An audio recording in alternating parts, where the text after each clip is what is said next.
விருச்சிக ராசி பஞ்சம சனி. பஞ்சம் கேட்டிங்கன்னா 5. 5ஆம் இடத்துல சனி பகவான். பயம் கிடையாதுங்க. யோகங்கள் தரக்கூடிய ஒரு தருணம் உண்டு. பொன்னான நாளா அமையும். எத்தனை வருஷமா இந்த இந்த ஒரு 4, 5 ஒரு 6 வருஷமா இடையூறுகளை, இன்னல்களையும் சந்திச்ச உங்களுக்கு யோகம்தான். மனைவி கூட உங்கள மதிக்க மாட்டாங்க. ஏன்னா, அவ்வளவு விரயம் பண்ணியிருப்பீங்க. சுற்று வட்டாரே உங்கள மதிக்க மாட்டாங்க. அந்த மாரியான கஷ்டம், நஷ்டம் பட்டிருப்பீங்க.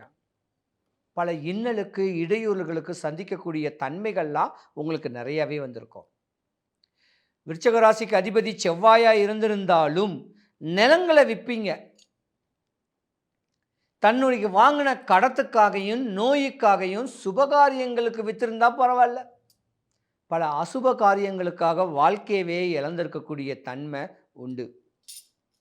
ஆனால் இந்த 2025 பஞ்சம சனி. பயம் வேண்டாம். எவ்வளோ நீங்கள் விரயம் பண்ணீங்களோ அதுக்கு ஈடு கொடுக்கக்கூடிய அளவுக்கு உண்டான அமைப்பு வரும். ஆஃபீஸில் பல இடையூறுகள் சந்திச்சிருந்த உங்களுக்கு ஸ்டார் கிடைக்கும். பல மாற்றங்கள் ஏற்படக்கூடிய தருணமும் இந்த 2025 தான். நிறைய அரசு சம்பந்தப்பட்ட வேலைகள், அதிகார தோரணையான வேலையில் இருந்து ஆஃபீஸில் இடையூறுகளை சந்திச்சிருந்திருப்பீங்க. இனி பயம் வேண்டாம். சனி பகவானை தலைவணங்குங்க.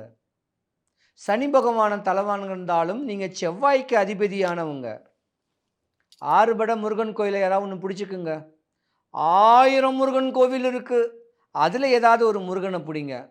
இல்லைன்னா வடபழனி முருகனை பிடிங்க. ஏதாவது ஒரு செவ்வாய்க்கிழமை, சஷ்டி, கிருத்திகளை தலை வணங்குங்க. பஞ்சம் வரக்கூடாதியா? பசிக்கு பஞ்சம் வரக்கூடாது. போட்டிருக்க துணிக்கு பஞ்சம் வரக்கூடாது. படுத்து தூங்க வீட்டுக்கு பஞ்சம் வரக்கூடாது. போதும், நல்ல ஒரு தூக்கத்துக்கு ஒரு வீடு, துணி, இந்த மாதிரியான தேவைகள்லாம் எனக்கு பூர்த்தி ஆகணும்னு சொல்லி சனி பகவானும் செவ்வாய் பகவானும் ஒன்று. குணாதிசைகளில், காரகத்தன்மையில். அப்போ உங்களுக்கு ஒன்றும் பண்ணாது, பயப்பட வேண்டாம்.